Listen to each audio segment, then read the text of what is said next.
Beneath the ancient palace of King Minos at Knossos lurked a creature that still strikes terror into our hearts. The beast known as the Minotaur. Half man, with the head and horns of a bull, he hunted his prey, young Athenian men and women, around the twisting, winding tunnels of the labyrinth. The Minotaur's legacy began with his parents, King Minos of Crete and his lustful wife Pasiphae. It is said, when Minos was ascending the throne, he prayed to Poseidon for a white bull to prove his claim. When the time came, he was supposed to sacrifice the animal, but the miserly king swapped the prize bull for another, thinking Poseidon none the wiser. The sea god exacted his vengeance for this deceit, infecting Pasiphae with a deep passion for the bull. The king had the inventor Daedalus construct a mechanical bull, which hid the queen, allowing her to mate with the animal, producing the fearful progeny known as the Minotaur. Ashamed, Minos had Daedalus build a maze to hide the creature, filled with clever devices and ever-shifting passages. Years later, the Athenian hero Theseus arrived on the island to free the Athenian youths who served as tribute to the Minotaur. Once there, he volunteers to be sacrificed first to the master of the labyrinth. This act of bravery caught the eye of Ariadne, the king's daughter, who was instantly smitten. Seeking the aid of Daedalus, she developed a hack for the maze. Equipping Theseus with a ball of twine, the hero navigated the maze, delving deeper and deeper, eventually finding and slaying the Minotaur. In the end, Theseus and Ariadne escape, but he leaves her on a nearby island. Later, she is discovered by Dionysus, while Theseus goes on to become king. Minos, meanwhile, chases down Daedalus, tracking him to the island of Sicily. There, he presents an intriguing riddle at court, threading a shell with twine. He knows Daedalus can do it, because it's a lot like the maze that he thwarted earlier.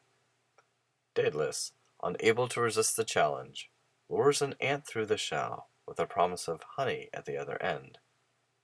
Minos finds his fugitive inventor, but Daedalus has one more trick. When Minos is bathing, he fills his bath with boiling water, cooking the king alive and escaping his fate once again. What we're looking at here is a stone rhyton, a vessel used to pour libations during funerary ceremonies. It's one of the most remarkable pieces of Minoan art still in existence, and demonstrates not only the virtuosity of Cretan workshops and working with multiple materials, but also the importance of the bull to Cretan identity. Great attention has been paid to developing realism. The snout is inlaid with white seashells, while the eyes are rock crystal. Jasper has been used to accentuate the rim and the iris. This piece was found at the Little Palace at Knossos and dates anywhere from between 1600 to 1450 BCE.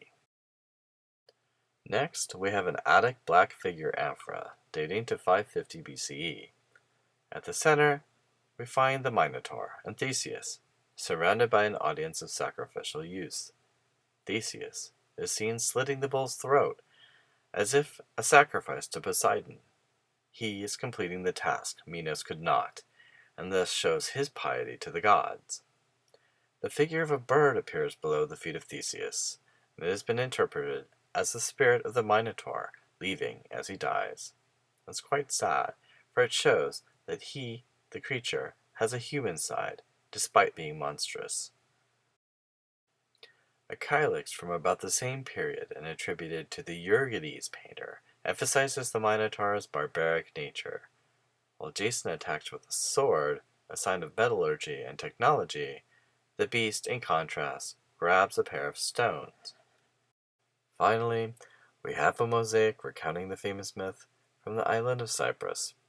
The central scene shows Theseus wrestling with the Minotaur, about to deal the death blow. Theseus doesn't look worried. Perhaps he's exhibiting his heroic resolve.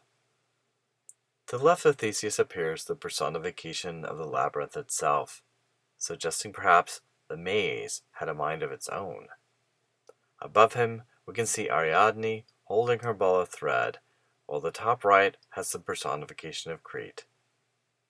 Ironically, the entire scene is bounded by a gouache pattern, highlighting Ariadne's pivotal role in weaving the narrative for us.